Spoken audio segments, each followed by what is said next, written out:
I bid you all good morning, good evening, and good night to wherever you may be watching this transmission. It is I, Mike Martins. Thanks for joining me. Guys, I got an article and a half I want to share with you guys. Now, it pertains to the article I read yesterday that went nuts on the channel.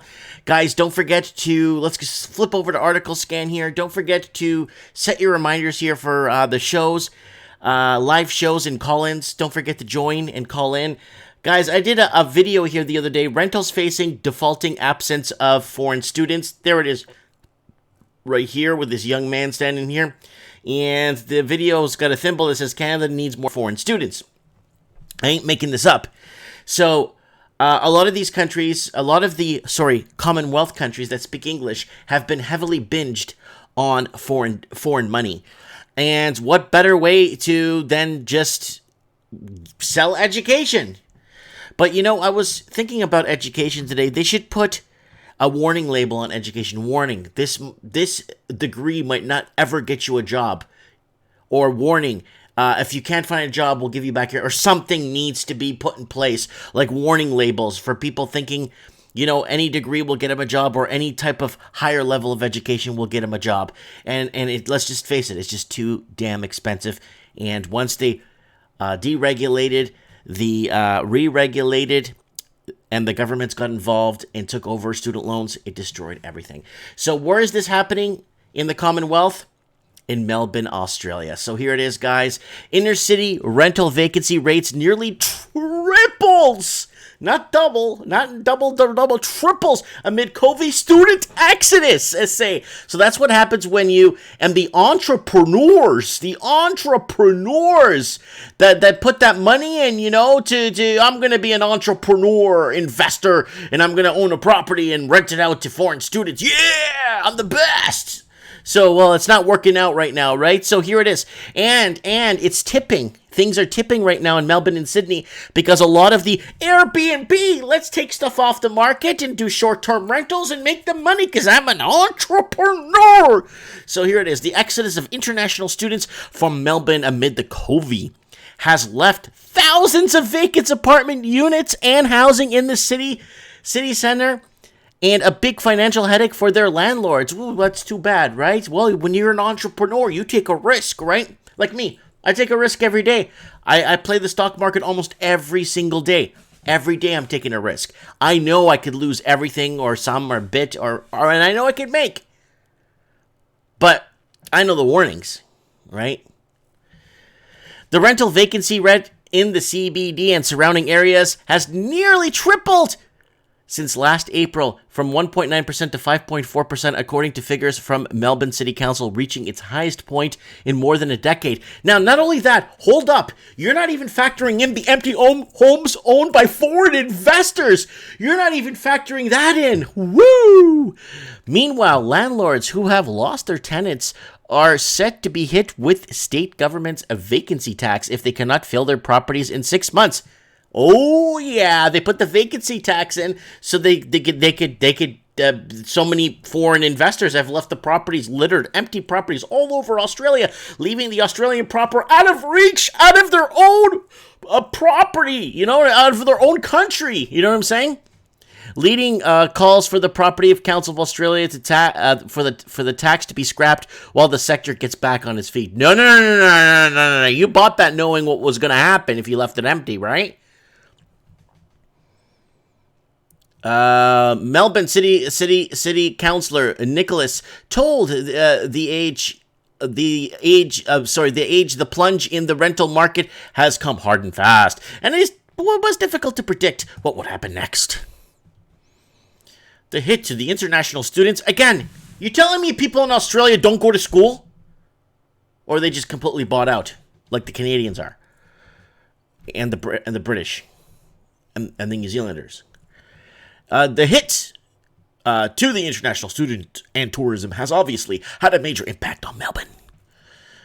Residential market, Cree Reese said, citing the figures prepared for the council by SQM Research.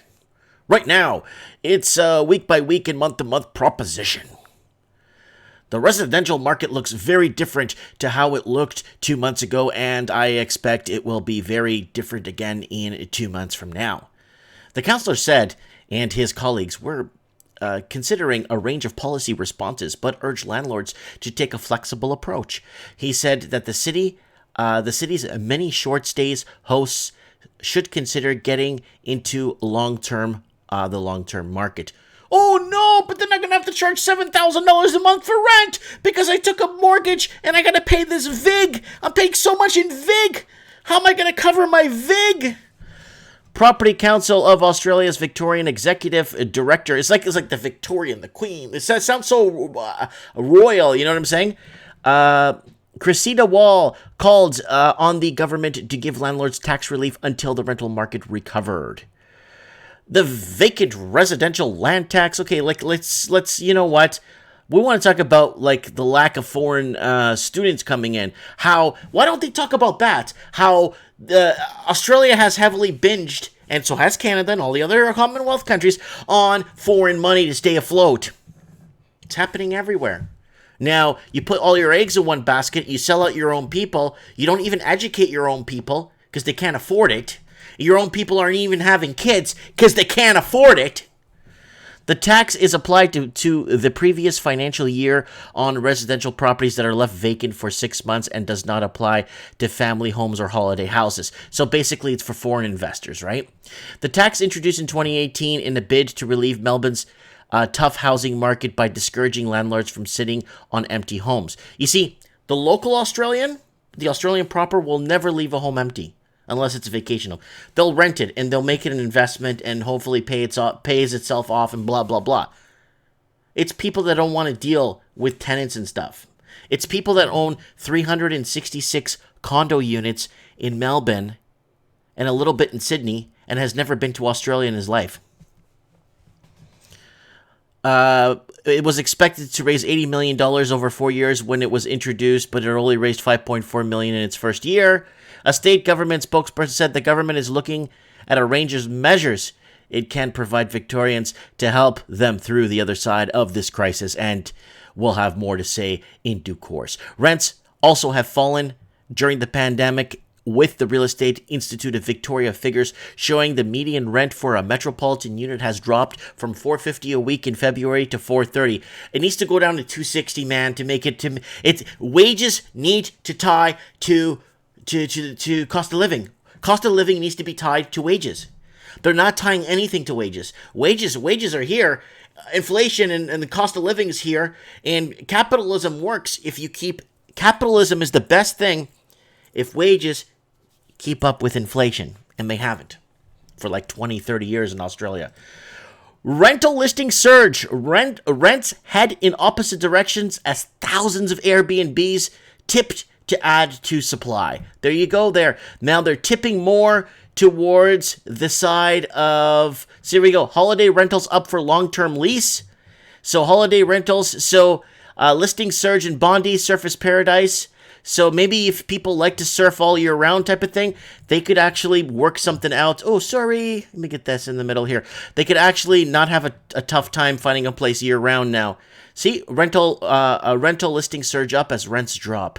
So there it is. You're going to see a huge rent correction, but a lot of people already mass exodus. A lot of people, the actual middle, working poor, working class, middle class that could get out of the city got out. And the ones that got out did well because they weren't putting up with this crap anymore. The huge sell-off of their own country. And I brought this up on Trends in the Housing Market many times, guys. I brought the same article many times, and I got to bring it up. I'm sorry, I got to bring it up. I brought it up for Canada, the one they wrote for Canada. Without migrant buyers, Australia's property market is expected to struggle for several years. So this goes to show, guys, that the Australian proper has no movement and no say in their own property market. They're basically completely bought out of their own market. They're in a position where it's like they're not having as many children as they should be. They're not going to... the ones that are brainwashed and going to higher levels of education are the ones that are going to be struggling big time because they're going to have student loans. They're going to have all kinds of debt and credit card debts and stuff. It's dangerous. A lot of people are paying these really absorbent blended rates in the big cities. And what I mean by blended rate is they're paying a credit card, they're paying an auto loan, they're paying a mortgage or rent, whatever. They're paying for all the stuff in a blended rate. And they just can't keep up. Nobody can keep up, right? It's the invisible handcuffs. I made a video 5 years ago, 4.5 years ago, mortgage prison, Australia in a mortgage prison, Australia in, what was it? Australia, it's actually, you know what, on my intro. Article scan, please. So if you go to this intro here, it actually plays it here. It's actually on the intro. I'm going to pause it and show you guys. I'm going to show you guys here. It's on my intro, and it's actually, no, it's not that one. And it talks about, no, it's not that one. See if I could find it here. Come on, baby. Come on. You're going to make... There you go. Sydney, Vancouver housing crash by 47% by 2016. I've been saying this. Now, the problem with this is because the crash didn't happen by 2016, now it needs a 60-70% correction because it just keeps building up. What do you think? The black swan's not going to come and swoop in? Let's keep watching. There's more. Watch. I don't know what that says. Okay, I can't read that one, but it's something in there that have to do with housing. I know it does. Sydney crash 47%. I got that one. Here we go. Canada, UK, Australia, New Zealand debt prison. And I did this one in November 11th, 2015. So the correction in 2015, here it goes. Oversupply coming in 2016. Supply versus demand illusion in Sydney and Melbourne. And there's other things there. So I wanted to throw that out there, guys, because this is something that's been building up for way too long. Way too long, guys. So they needed to keep these this economy and the economies in the Commonwealth needed to either crash with the American or semi-adjust during the American 2008. They were forecasting for wow, a spider on my microphone. Oh my God. Okay, let me kill this guy. There we go. Well, I don't want to kill it. I want to put it outside. Well, it just came up to my face. Okay, let me just put him aside here. Okay, stay right there, little buddy. I'll take you outside in a sec.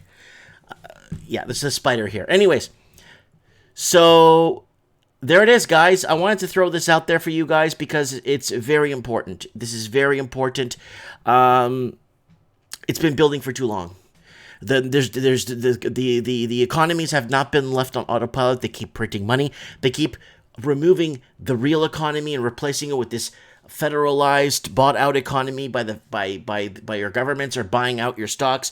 So they're slowly incorporating the entire country. So it's going to be little public.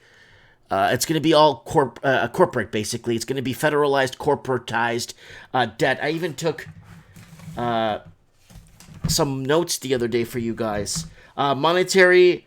So this is how it works. Nationalization obviously leads to socialism and communism, and that's what's happening. They're nationalizing everything right now because they're buying up these companies. Instead of letting the productive companies stay afloat and become more competitive and get a better edge in the markets, they're actually keeping a bunch of crap afloat that has no market value. And then there's privatization, which we have now for most part, which is capitalism, which is privatization. And then we have neo-feudalism, where they basically take it all. So how is it going to flip? What's the flip side in Australia? What do you guys think it's going to be? Neo-feudalism, privatization, or nationalization? Let me know in the comments below, guys. Let me get this spider. It's crawling on the desk here. Let me get this thing outside the space window here, and I will make another video soon for you guys. Don't forget to join me on Wednesday night for Trends in the Housing Market. Don't forget, Trends in the Housing Market. Check your local time zone. Thanks for watching, guys. Big hug. Share this video if you're in Australia. Get this out there. I've been talking to four walls for so many years. Get it out there. Thank you.